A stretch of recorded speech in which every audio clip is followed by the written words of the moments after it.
స్పందన ఏది స్పందన మా గొప్పతనం ఏంటి తెలుసానా ఏది ఉప ఎన్నికలు వచ్చినప్పుడు మేము స్పందిస్తలేము మీ పార్టీలో మీరు ఉప ఎన్నికలప్పుడు మాత్రమే స్పందించారు కాదు కాదు మీరు స్థానిక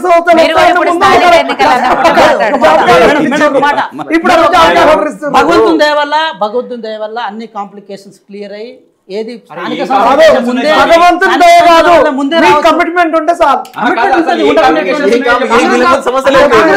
కమిట్మెంట్ లేదంటే అది నేను అది జీర్ణించుకోలేను. సరే వెంకట్ గారు మీరు కాంప్లికేషన్స్ అంటారు ఆ కాంప్లికేషన్స్ ఏంటో ఒకసారి వైట్ పేపర్ రిలీజ్ వాళ్ళు అర్థం చేసుకుంటే అప్పటి నుంచి ఆ లైబ్రరీలో గోల్ చేయరు.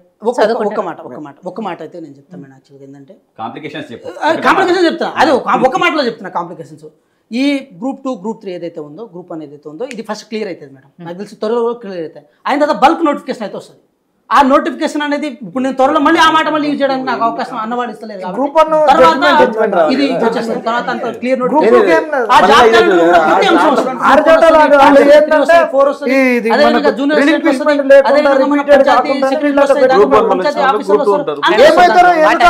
మీరు ఇప్పుడు వేయటానికి మీరు కాంప్లికేషన్స్ అన్నారు కదా లీగల్ వీళ్ళు ఇయ్యదలుచుకుంటే ఇస్తారు వచ్చిన వాళ్ళు మళ్ళీ దీనికి ఒక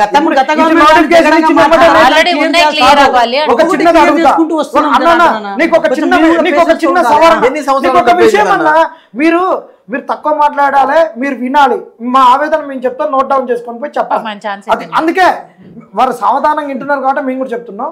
మా నుంచి మీరు ఎంత వింటే మా సమస్యలు మీకు తెలుస్తాయి. ఏంటంటే ఇప్పుడు నోటిఫికేషన్ ఇవ్వగానే ఎగ్జామ్ పెట్టరు. ఇప్పుడు అట్టనే ఉరికి వద్దు కీ క్వశ్చన్ మీద ఉంది 29 మీద తెలుసుకోరంటే టక్క ఎగ్జామ్ పెట్టారు. ఎమ్మటే ఇస్తామని చెప్పేసి సోనియా గాంధీ బర్త్డేకు ఇవ్వాలని చెప్పేసి 1 మంత్లో 45 డేస్లో పేపర్ దిద్దిచ్చి ఎక్కడికి పోయిందో తెలుసు. మీరు నోటిఫికేషన్ ఇచ్చినాక 90 డేస్ మీరు ఇస్తారు. ఎట్లా 45 డేస్ నుంచి 90 డేస్ ఇస్తారు 3 నెలలు. ఈ 3 నెలల్లో ఈ లీగల్ లిటిగేషన్స్ ఇవన్నీ క్లియర్ చేసుకొని చేస్తుంటారు. మీరు నోటిఫికేషన్ ఇస్తే చదువుకునేటోడు అలా ఉద్యోగం వచ్చినోడు రాయడు కదా. ఇవాళ గ్రూప్ 3 వచ్చినోడు ఖచ్చితంగా రేపు గ్రూప్ 2 ప్రిపేర్ అవుతాడు. గ్రూప్ 2 వచ్చినోడు గ్రూప్ 1 ప్రిపేర్ అవుతాడు. గ్రూప్ 2 ఉంటుంది. మీరు ముందు ఇది నోటిఫికేషన్ తీరి రానోడు పోతాడు. ఎందుకు ఏజ్ ఇంకొకరికి అయిపోతుంది కదా. ఇది ఎందుకు చేయరు? యూపీఎస్సీ లెవెల్లో ప్రక్షాళన అన్నారు. యూపీఎస్సీలో ఒక ఇంటర్వ్యూలు జరుగుతున్నప్పుడు నోటిఫికేషన్ వస్తూనే ఉంటుంది. యూపీఎస్సీ లెవెల్లో ప్రక్షాళన జరగలేదని నేను చెప్తున్నా. దానికి కూడా ఆధారాలు చూపిస్తా బ్రదర్. ఇంటంటే చూస్తా చూపిస్తా ఆధారాలు అన్ని ఆధారాలు ఉన్నాయి. మేడం ఒకటి వీళ్ళు ఉద్యోగాలు ఇస్తామని చెప్పండి, లేకపోతే వదిలేయండి. ఎందుకంటే ప్రైవేట్ జాబ్ అన్న చూసుకుంటాం. ఇప్పుడు 33 ఏళ్ళు వచ్చి ముడి కింద అది పెళ్ళిళ్ళు కాక ఏం చేయాలి అర్థం కాక ఇంటికాడ నుంచి డబ్బులు పంపించలేక మేము బాధపడుతున్నాం. అరే బాబు ఈ పీరియడ్ ఆఫ్ టైంలో లాస్ట్ ఎలక్షన్ టైంలోనే నోటిఫికేషన్ ఇస్తాం అంతవరకు ఒక మాట చెప్పేసింది. ఇచ్చిన నోటిఫికేషన్ కూడా మీరు ప్రాపర్గా ఇవ్వండి. ఒక నోటిఫికేషన్కి గ్రూప్ 2 ఇచ్చినప్పుడు గ్రూప్ 3 ఇచ్చినప్పుడు ఒక్కొక్క ఎగ్జామ్కి 3 నెలలు గ్యాప్ ఇవ్వండి. అట్లా ఇవ్వకుండా బల్క్ ఒక్కసారి చేస్తారు మేడం. ఇట్లా ఏమైందంటే ఇప్పుడు గ్రూప్ 3 డిఎస్సి వాళ్ళు ఒక ఎగ్జామ్ అందరూ రాస్తుంటారు. అదే అయింది కదా. ఇట్లా అడిగితేనే వాళ్ళు ఏమంటారు చెప్పిన నోటిఫికేషన్ వద్దు మాకు ఎక్కువ అవుతుందని చెప్పేసి గొడవ అయింది. వీళ్ళతో ఏం మాట్లాడినా భయం అవుతుంది. ఇప్పుడు మేము ఇట్లా మాట్లాడినా కూడా వీళ్ళు నోటిఫికేషన్ వద్దంటారు. అన్ని అయిపోయిన తర్వాత ఇవ్వను అని చెప్తారు. కాబట్టి ఒకటి చెప్తున్నాం అన్న, మీకు ఒకటే మాట చెప్తున్నాం. మాకు విద్యాశాఖ మంత్రి రేవంత్ రెడ్డి గారు అద్దంకి దయాకరణ రావాల్సిన అవసరం లేదు అక్కడికి. ఎందుకంటే ఆయన ఎమ్మెల్సీ హోదా, ఆయన ఏ కిందికి వస్తుందని నేను అనుకుంటలేను. ఏ కిందికి వస్తుంది మరి ఎవరిని అడగాలి మేము పోయి? ఏమంటున్నారు చెప్పండి మరి. మీరు ఏ మంత్రి అంటే ఆ మంత్రి దగ్గర బీసీ మంత్రి దగ్గరికి వెళ్ళాం. టీజీపీఎస్ అన్న ఇంకో టీజీపీఎస్ అడగనికి ఉండదు. ఎందుకు వెంకట్ ఏంటంటే కర్ర విరగనేడు పాము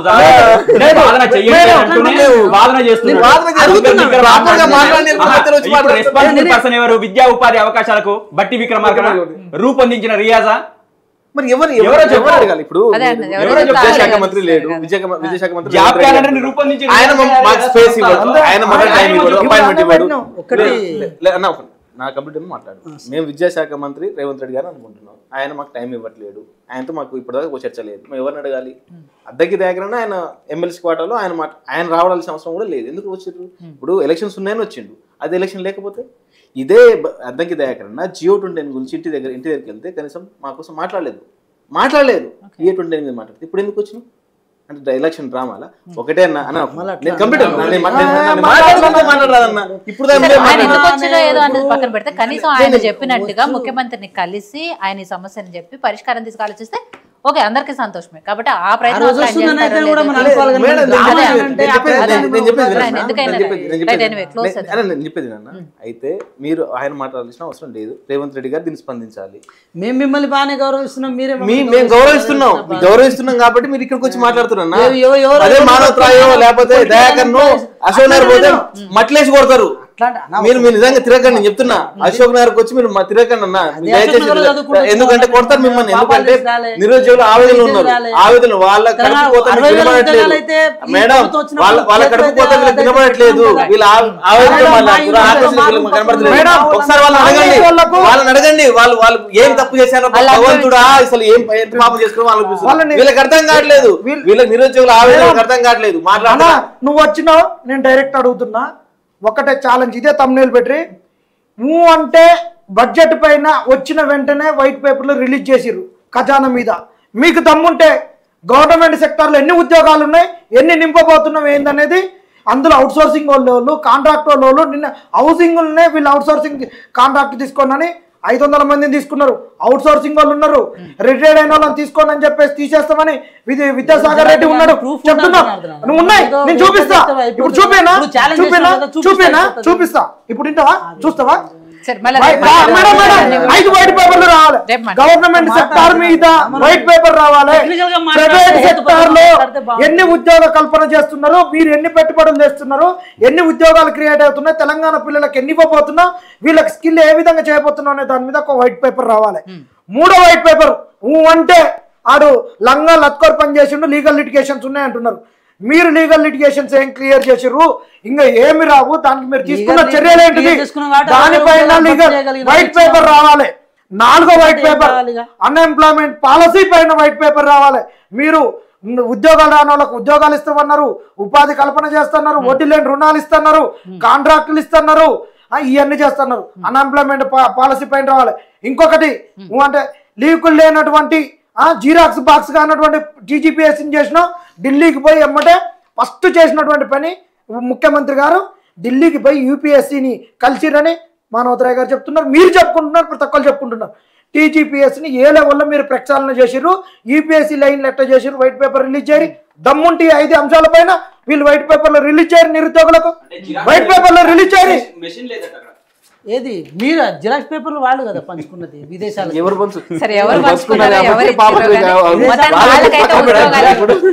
జిరాక్స్ మెషిన్స్ లేవట.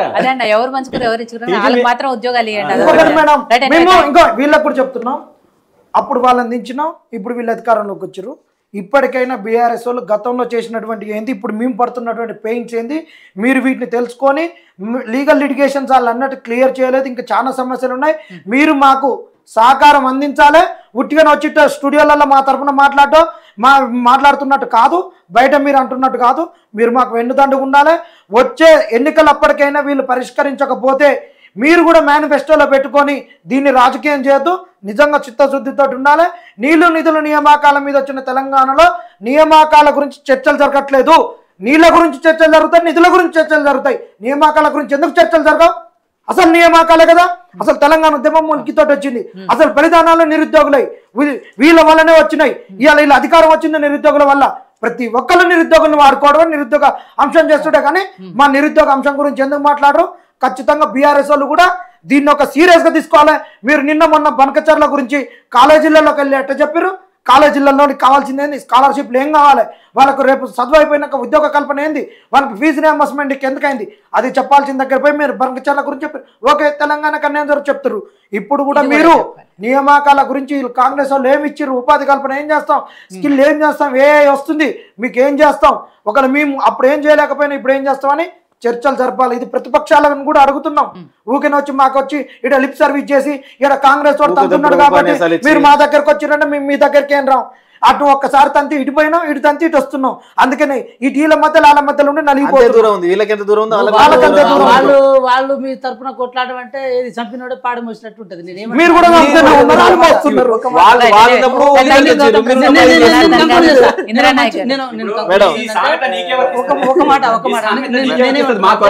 నేనేమంటున్నా అంటే మేడం, నెక్స్ట్ ఉద్యోగాలు వచ్చిన తర్వాత నోటిఫికేషన్ వచ్చిన తర్వాత ఇద్దరు అన్నలు మంచిగా వాళ్ళ దాంట్లో జాబ్ కొట్టి పోయిన మళ్ళీ వాళ్ళకి అదే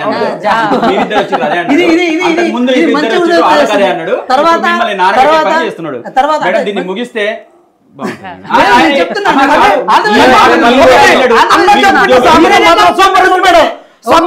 పాడమొస్తుందంటే సంపినోడు పాడమొస్తుంటే బొంగులు చల్లుతారు. ఒకటి నేనేమంటున్నా మేడం,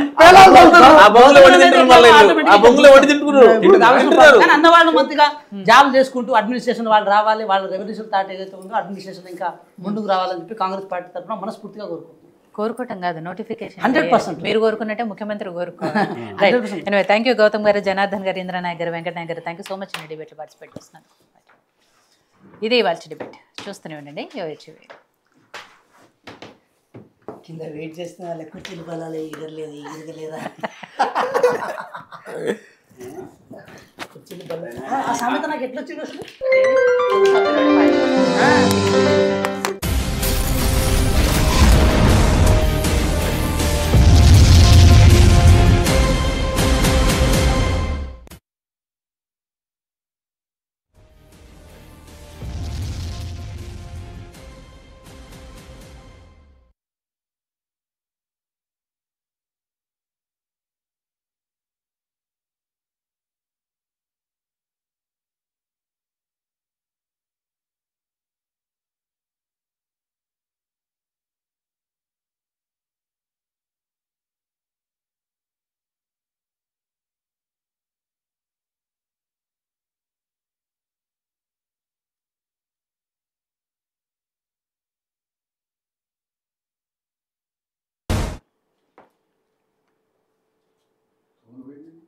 నమస్తే, వెల్కమ్ టు యోహెచ్వి ది డిబేట్. నేను విజేత. తెలంగాణలో నిరుద్యోగుల సమస్య ఇప్పట్లో పరిష్కారం అయ్యేట్లు కనిపించడం లేదు. ప్రభుత్వం తమకిస్తామన్న సంవత్సరానికి 2 లక్షల ఉద్యోగాల కోసం నిరుద్యోగులు చేయని ప్రయత్నాలు లేవు. కలవని రాజకీయ నాయకులు లేరు. కానీ ఎన్ని ప్రయత్నాలు చేసినా, ఎంతమందిని కలిసినా ఫలితం మాత్రం శూన్యమంటూ వారు అసంతృప్తి వ్యక్తం చేస్తున్నారు. అయితే నిన్న కాంగ్రెస్ ఎమ్మెల్సీ అద్దంకి దయాకర్ నిరుద్యోగులతో చర్చలు జరిపారు. వారి సమస్యలను విని ప్రభుత్వం దృష్టికి తీసుకెళ్తానని హామీ ఇచ్చారు. మరి ఈ చర్చలైన ఫలితాన్ని